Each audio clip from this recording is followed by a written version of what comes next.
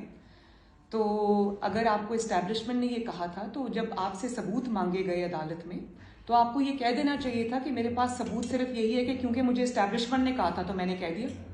آپ کے پاس ثبوت بھی یہی ہے کہ مجھے اسٹیبلشمنٹ نے کہا تھا کہ یہ چور ہے تو میں عدالت میں چلا گیا.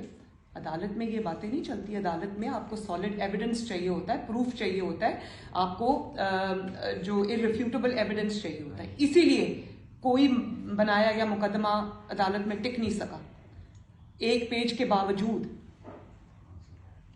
تو ایسی بھی بات نہیں ہے کہ آپ کو اسٹیبلشمنٹ نے کہہ دیا کہ یہ چور ہے اور آپ نے چپ کر کے مان لیا. آپ کو پتا تھا کہ آپ جھوٹ بول رہے ہیں, آپ کو پتا تھا کہ آپ بہتان بازی کر رہے ہیں, آپ کو پتا تھا کہ آپ ایک ایسے شخص پہ جس نے کچھ نہیں کیا, کوئی چوری نہیں کی, کوئی کچھ نہیں کیا, آپ اس کے خلاف سازش رچا رہے. اس سازش کا سب سے بڑا مہرا آپ. اسٹیبلشمنٹ نے بلا کے اپنے آفس میں, پرائم منسٹرز آفس میں نہیں کہا کہ آپ میرے مخالفین کو پکڑ لو, اور جو چیئرمین نیب تھے اس وقت کے ان کو ان کی ویڈیو دکھا کر بلیک میل نہیں کیا اسٹیبلشمنٹ نے, آپ نے کیا تھا. کیونکہ آپ کو پتا تھا کہ آپ کا جو اپوننٹ ہے وہ بے قصور ہے. آپ نے اس کو چور ثابت کرنے کے لیے آپ کو اور قسم کے ہتھ کنڈوں کی ضرورت ہے, جس میں کسی کو کسی کی ویڈیو دکھانا. وہ طیبہ گل کو آپ نے رکھا پرائم منسٹر ہاؤس میں 1 مہینہ, اسٹیبلشمنٹ نے نہیں رکھا. اور پھر دیکھیں بات یہ ہے کہ آپ ہی کے سامنے شوکت عزیز صدیقی صاحب نے انکشافات کیے, آپ ہی کے سامنے ارشد ملک نے انکشافات کیے. آپ میں تب بھی اتنی اخلاقی جرت نہیں تھی کہ قوم سے آ کے معافی مانگتے, نواز شریف سے آپ آ کے معافی مانگتے. آج اس کے جب آپ کی بنائے ہوئے جھوٹے کیسز جب زمین بوس ہو رہے ہیں تو آپ کہتے ہیں کہ اس کو NRO مل رہا. آپ کو شرم نہیں آتی ہے بات کرتے وقت؟ کون سا NRO نہیں مل رہا نواز شریف کو. آپ کے جھوٹوں کی کلیں کھل رہی ہے, آپ کی سازشوں کا جو تانا بانا, جو جال آپ نے بنا تھا وہ اپنی انجام کو پہنچ رہا ہے. آپ کا وقت ختم ہو چکا ہے اور یہ سچ اب قوم کے سامنے آئیں گے. اور ابھی تو ٹپ آف دی آئس برگ ہے, ابھی بہت مزید سچ جو ہے وہ قوم کے سامنے آئیں گے. وہ کتنے ہو, آج تم نواز شریف کو چیلنج کر رہے تھے کہ جہاں سے میں الیکشن لڑوں تم الیکشن لڑو آ کے وہاں سے, میں تمہیں ہراؤں گا. تم تو تب نواز شریف کو نہیں ہرا سکے 2018 میں جب RTS کو بند کرنا پڑا. نواز شریف کی پارٹی کو تم نے توڑنے کی کوشش کی اور اس وقت تم ان کے ساتھ مل کے کھڑے تھے. تم نے نواز شریف کے جو لوگ ہیں, جو وننگ الیکٹیبلز جو تھے, تم نے وہ ایک ایک کر کے ان کو ڈرا کے دھمکا کے ان کو پارٹی ٹکٹ یا تو ان سے واپس لیا یا ان کو چن چن کے ڈسکوالیفائی کیا. نواز شریف صاحب کی بیٹی کو تم نے جیل میں ڈالا. نواز شریف صاحب کو تم نے الیکٹورل فیلڈ سے باہر کیا اور اس کے بعد بھی تم نہیں جیت سکے تو تمہیں RTS بند کرنا پڑا. اور اس کے ذمہ دار تم ہو, اس لیے کہ تم سب سے بڑے اس کے بینیفیشری ہو. اور آج تم اپنی ہی چھوڑی ہوئی سیٹس جب ان میں سے آدھی تم ہار جاتے ہو. ہر دفعہ جب یہ 4-5 سیٹس پہ الیکشن ہوتا ہے 1-2 ہار جاتا ہے, اپنی ہی چھوڑی ہوئی سیٹس ہار جاتا ہے اور اپنی ہی چھوڑی ہوئی سیٹس میں کمی آ جاتی ہے تو کہتا ہے میں جیت گیا ہوں. بھائی ابھی تو تمہیں نواز شریف کو تو ابھی لیول پلینگ فیلڈ ملی نہیں ہے. تمہارا جو سب سے بڑا اپوننٹ ہے وہ تو فیلڈ میں ہے ہی نہیں. جس کے نام سے اس کی پارٹی چلتی ہے, جس کے نام پہ ووٹ پڑتا ہے, وہ تو ابھی میدان میں ہے ہی نہیں. تمہارا مقابلہ تو اس دن, تمہارا تو اصلی جو تمہارا لیول ہے وہ اس دن سامنے آئے گا جس دن نواز شریف الیکٹورل فیلڈ میں انشاءاللہ تعالی واپس آئے گا اور تمہارے لگائے ہوئے جھوٹے الزامات اور تمہاری بنی ہوئی سازشوں کے جال سے کلیئر ہو کے آئے گا انشاءاللہ تعالی. اور وہ دن دور نہیں ہے, کیونکہ میرا جو اپیل تھی اس میں ججز کے یہ ریمارکس ہیں کہ نواز شریف کا کوئی جرم ثابت نہیں ہو جس جرم پہ مریم نواز کو سزا ملی تھی. تو ابھی تو تم انتظار کرو, تمہارا کچا چٹھا ابھی جو رہ گیا وہ بھی قوم کے سامنے آئے گا انشاءاللہ. پاکستان کے ایک بڑے جرنلسٹ تھے, ان کا جن حالات میں مرڈر ہوا ہے کینیا میں, اور جو اس کے پیچھے عوامل آ رہے ہیں, اور کہا گیا عمران خان صاحب نے خود تسلیم کیا کہ انہوں نے انہیں کہا کہ آپ باہر جائیں. دوسرا جو تھریٹ الرٹ تھا وہ بھی اب جعلی اور فرمائشی ثابت ہو رہا ہے. ارشد شریف صاحب کی جو موت جن حالات میں, اور جن کا وزیر قانون نے بھی کہا کہ ان کے تانے بانے جناب عمران خان صاحب سے ملتے ہیں, ان کا نام آ رہا ہے. تو یہ ایک چوری ڈکیتی سے آگے بات کی, پاکستانی سیاست میں ایک ڈفرینٹ ایلیمنٹ اب آ گیا ہے. اس پہ آپ کی حکومت کیا کرنے جا رہی ہے, یا آپ کے پرسنل ویوز کیا ہیں کہ صحافیوں کے تحفظ کے لیے یا صحافیوں کے ساتھ یہ ظلم ہوا ہے, اور خاص طور پہ دوسرا صدف نعیم کے ساتھ بھی کہا جا رہا ہے کہ دھکا دیا گیا ہے کنٹینر پہ, اس کے ساتھی رپورٹرز کہہ رہے ہیں دھکا دیا گیا, اور جن حالات میں اس کے خاوند سے سائن کروائے گئے ہیں تھانے میں بیٹھ کے. ان دونوں چیزوں پہ کائنڈلی, کیونکہ صحافی اس پہ کافی فکر مند بھی ہیں دونوں چیزوں پہ. بالکل میں آپ کی بات سے ایگری کرتی ہوں. ارشد شریف صاحب کا قتل بڑے وہ مخالف تھے یا کس طرح بھی تھے, لیکن اس کا انجام یہ نہیں ہونا چاہیے تھا. بہت افسوس ہوا, اور میں نے سنا ان کے بچے بھی کچھ کی میں نے تصاویر دیکھی, تکلیف ہوئی دل کو. لیکن دیکھیں بات یہ ہے کہ جب ARY کے جو مالک ہیں سلمان اقبال صاحب, جب ان سے سوال پوچھے گئے, جب سوال اٹھے, میں کسی پر, کیونکہ ابھی کچھ ثابت نہیں ہوا, اس پہ کمیشن بن گیا, وہ اپنی انویسٹیگیشن کرے گا بھی, اس میں حقائق سامنے آئیں گی. ان حقائق کے سامنے آنے تک میں کسی پہ الزام, اتنا سنگین الزام میں نہیں لگا سکتی. لیکن جس طرح سے ان کی ڈیتھ کا فائدہ اٹھایا گیا, سیاسی فائدہ اٹھایا گیا, اس سے مجھے تکلیف ہوئی. جس طرح اس کو سیاسی طور پہ کیش کرایا گیا, مجھے اس سے تکلیف ہوئی. اور جب سلمان اقبال صاحب سے سوال پوچھا گیا تو انہوں نے صرف ایک خط کے ذریعے جواب دینے پر اتفاق کیا, اور اس کا لب لباب یہ تھا کہ میں پاکستان آ کر انویسٹیگیشن کا سامنا نہیں کروں گا. تو جب آپ ایسی بات کریں گے تو آپ پہ سوال تو اٹھیں گے. لوگ بہت کچھ کہہ رہے ہیں کہ کینیا میں جو فارم ہاؤس تھا وہ کس کا تھا, وہ جو شخص گاڑی چلا رہے تھے وہ کس کا آدمی تھا. 2014 سے جو لنڈن پلان بنا تھا, جس میں جنرل ظہیر الاسلام عباسی جو اس وقت حاضر سرورس DG ISI تھے, عمران خان خود موجود تھے, اس کے علاوہ پرویز الہی صاحب تھے, چوئی شجاعت صاحب تھے, اور یہاں کے جو امبیسی کے بھی لوگ تھے. چند قدم فاصلے پہ انہوں نے یہ جو ملاقاتیں کی, جس کے گواہ ہمارے ایک اس وقت روم میں بھی بیٹھے ہیں شخص, اور اس کے نتیجے میں ایک لانگ ٹرم پلان بنا کے آپ کی گورنمنٹ کو ہٹایا گیا. جنرل ظہیر الاسلام اس وقت حاضر سرورس تھے, اور وہ اس وقت وہ وردی میں تھے. کیا آپ سمجھتے ہیں کہ جو وہ پلان کیا گیا تھا اس وقت سے لے کے اب تک, اس کی وجہ سے پاکستان کو یہ سب کچھ آج تک جو سیاسی ٹرمائل اور دوسری چیزیں سہنا پڑی, اور جو لوگ اس سازش میں ملوث تھے, آپ کھل کے تو بات آ رہی ہے اب سامنے, کیا آپ سمجھتے ہیں کہ اس پہ تحقیقات ہونی چاہیے, ان لوگوں کو سزا ملنی چاہیے, جو چاہے وہ عدلیہ سے وہ لوگ تھے, جس میں ثاقب نثار صاحب کا نام بھی آتا ہے, اور جو ایک پلان کیا گیا تھا اس پہ آپ کا کیا موقف ہے, PMLN کا کیا موقف ہے, کہ جو تاکہ آئندہ اس قسم کی سازش کا راستہ روکا جائے, اور ادارے نے بھی کہہ دیا کہ وہ اب نیوٹرل ہے. دیکھیے بڑی اچھی بات ہے کہ ادارے نے کہہ دیا کہ وہ نیوٹرل ہے, یہی ان کی پرائم رسپانسبلٹی بھی ہے, یہی ان کا آئینی کردار ہے. خوش آئند ہے کہ اگر انہوں نے یہ فیصلہ کیا ہے اور وہ اس پہ قائم ہے, یہ اچھی بات ہے. لیکن دیکھیں بات یہ ہے کہ آپ نے بات کی کہ کیا ان کی سزا ہوگی, کیا ان کا نام لیا جائے گا, یا کیا ان کو اپنے کیفر کردار تک پہنچایا جائے گا. تو میں آپ کو صرف ثاقب نثار کی مثال دی تھی. ثاقب نثار نے کسی کا مورا بن کے, اس نے جو انصاف تھا اس کا قتل کیا. اس نے ایک بے گناہ کو نہ صرف یہ کہ اقامہ پر نکالا بلکہ بیٹے سے تنخواہ نہ لینے پر نکالا, اور وہاں پر اکتفا نہیں کیا, وہ انہوں نے نواز شریف کو مسلم لیگ نون کی صدارت سے بھی ہٹا دیا.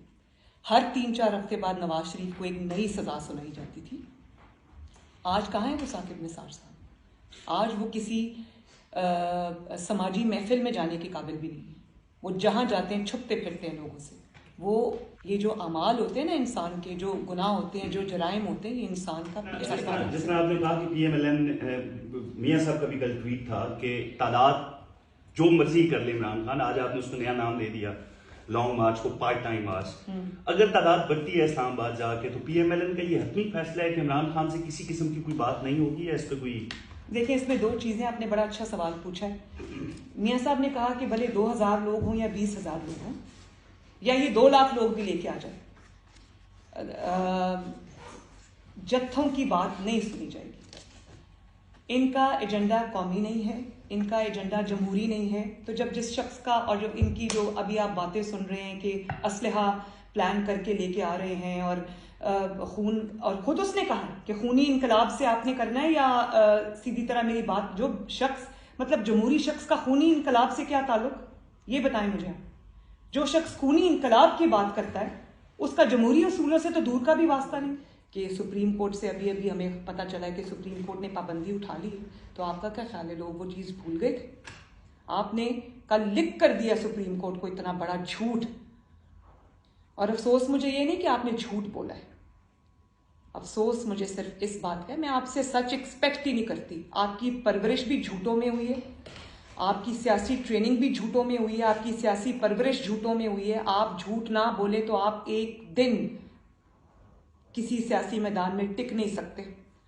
مجھے اس کا افسوس نہیں ہے اور نہ مجھے اس پہ کوئی حیرانگی ہے، کیونکہ آپ کا کام ہی جھوٹ بولنا ہے. مجھے افسوس یہ ہے کہ اس جھوٹ کی کوئی پکڑ نہیں ہے.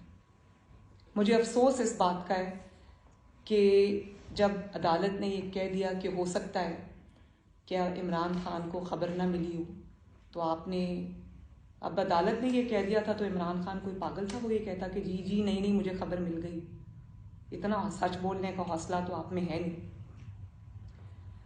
بات یہ ہے کہ عدالت کو اس کا نوٹس لینا چاہیے اگر انہوں نے ابھی تک اس جھوٹ کا نوٹس نہیں لیا، اور اگر اس طرح کے جھوٹوں کا، اس قسم کے لفظ باتوں کا، اس طرح کے پروپیگینڈے کا، اس قسم کی سازشوں کا، اس قسم کے فتنے کا نوٹس عدالت نہیں لے گی، تو اس طرح کے کیریکٹرز، اس طرح کے کردار، اس طرح کے گھنونے کردار جو ہے وہ پاکستان میں پیدا ہوتے رہیں گے.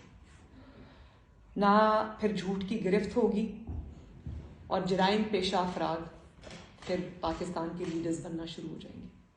جی الیکٹورل میدان میں 2018 میں، بلکہ عمران کے 4 سالہ اقتدار میں انہوں نے عمران کو نہ صرف ہر انتخابی میدان میں شکست دی بلکہ اس کو پارلیمنٹ میں بھی شکست دی. ابھی اس کی حکومت ختم ہو گئی ہے، آئینی طریقے سے ہوئی ہے، اور نواز شریف آج الحمدللہ فاتح ہے. اور یہ شخص، اس کی قسمت میں اب یہی رونا دھونا اور سڑکوں کی دھول چاٹنا لکھا ہے. میڈم بہت سارے لوگ، میڈم ایک سیکنڈ آپ فرمائیے.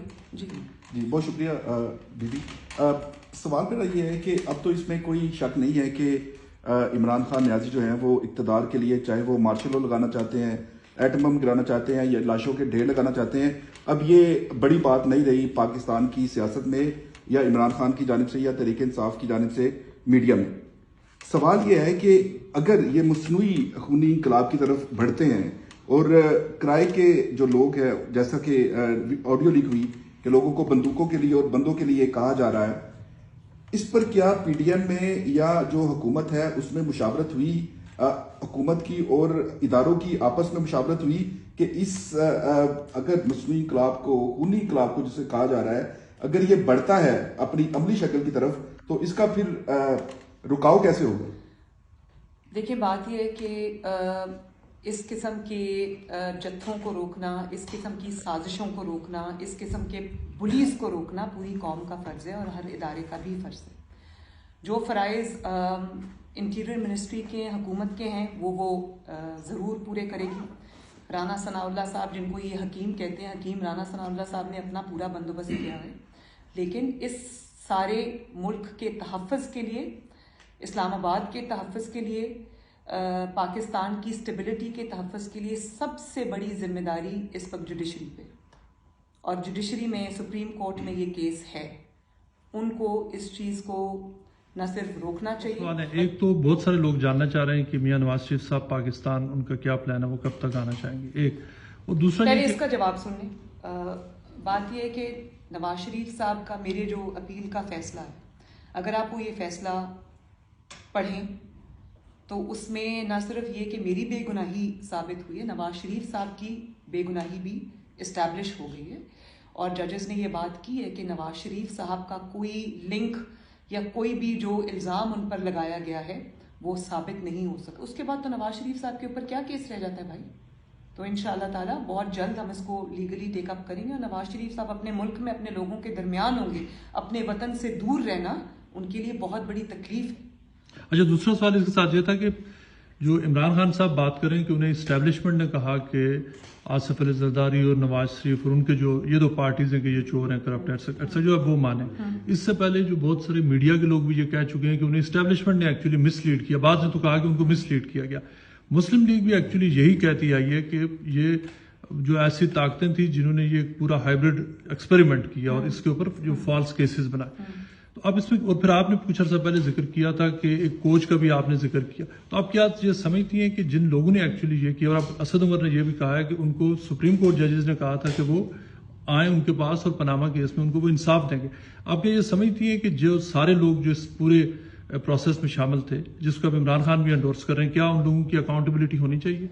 دیکھیے, صرف اسد عمر صاحب نے یہ بات نہیں کی, یہ بات پوری قوم کے سامنے تب بھی آئی تھی جب جسٹس کھوسا نے جب عمران خان اپنا کوئی لانگ مارچ تب بھی کوئی اناؤنس کر کے بیٹھے ہوئے تھے. وہ کیا مارچ کا نام دیا تھا انہوں نے تب, اس کو لاک ڈاؤن کا نام لیا تھا. تو انہوں نے کہا کہ انہوں نے عمران کو کہا, عمران کے منہ سے نکل گیا ہے تو یہاں سے خالی نا, اس کے منہ سے نکل گیا کہ کسی انٹرویو میں, آئی تھنک ARY کو انٹرویو یہ دے رہے تھے, ارشد شریف صاحب کو دے رہے تھے, ان کو انہوں نے انٹرویو دیا اور ان کو کہا کہ جی مجھے تو جسٹس کھوسا نے کہا کہ تم کیا ادھر ادھر پھر رہے, میرے پاس لے کے آؤ, میں کرتا ہوں.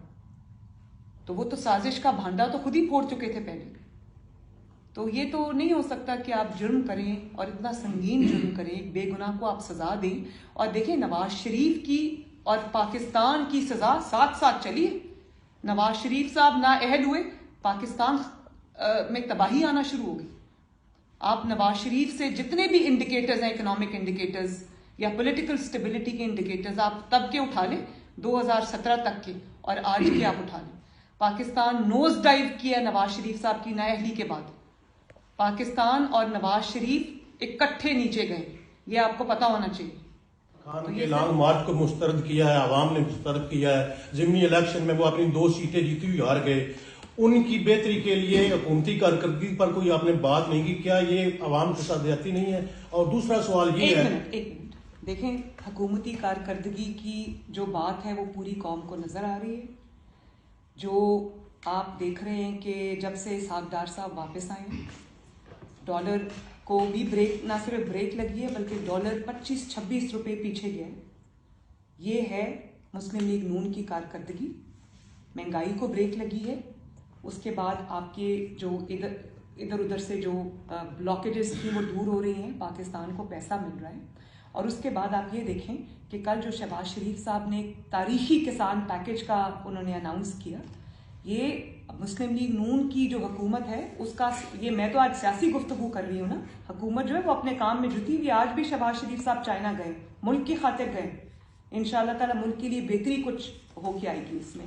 پھر آپ یہ دیکھیں کہ جب سے مسلم لیگ نون آئی ہے, مسلم لیگ نون کے تمام ملکوں کے ساتھ, جس میں عمران خان کی ناعقبت اندیشی اور اسٹوپڈیٹی نے اور اس کی ایگو نے لڑائیاں کرا دی تھی تمام دوستوں کے ساتھ, ان کو دشمنوں کی صف میں لا کے کھڑا کر دیا تھا, تو آج ان کے ساتھ تعلقات کی بحالی ہو گئی. یہ بہت بڑی اچیومنٹ ہے چند ماہ میں مسلم لیگ نون کی. اور انشاءاللہ تعالیٰ تھوڑی سی اور پولیٹیکل سٹیبلٹی ملی, تھوڑا سا اور وقت جیسے جیسے گزرتا جائے گا, انشاءاللہ تعالیٰ عوام کے لیے ہر چیز میں بہتری آتی جائے گی. نواز شریف صاحب کی اب یہ کوشش ہے کہ جو 300 یونٹ سے کم استعمال کرتے ہیں لوگ, ان کو فری بجلی ملے. اب ہم اس چیز کے لیے کام کر رہے ہیں. ضمنی سوال یہ ہے کہ جیسا آپ نے کہا کہ سنا وہ خائف نظر آئے, جو قیمتیں بڑھائی گئی, جو بوجھ ڈالا گیا, اس کو مشکل فیصلے کہا گیا.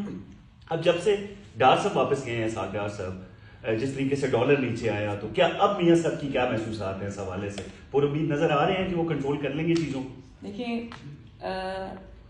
سب سے بڑی بات یہ ہے کہ نواز شریف صاحب کسی بھی سیاسی مفاد سے زیادہ, کسی بھی حکومت سے زیادہ کیا چیز ان کو عزیز ہے, جو کہ نواز شریف صاحب کو نہیں, ہر پولیٹیکل لیڈر کو, ہر جماعت کے سربراہ کو ہونی چاہیے, ہر عوامی نمائندے کو ہونی چاہیے, وہ ہے عوام کی فلاح و بہبود اور ان کی بہتری, ان کی تکلیفات سے ان کو نجات دینا, ان کی تکلیفات میں جو ہے وہ کمی لے کر آنا.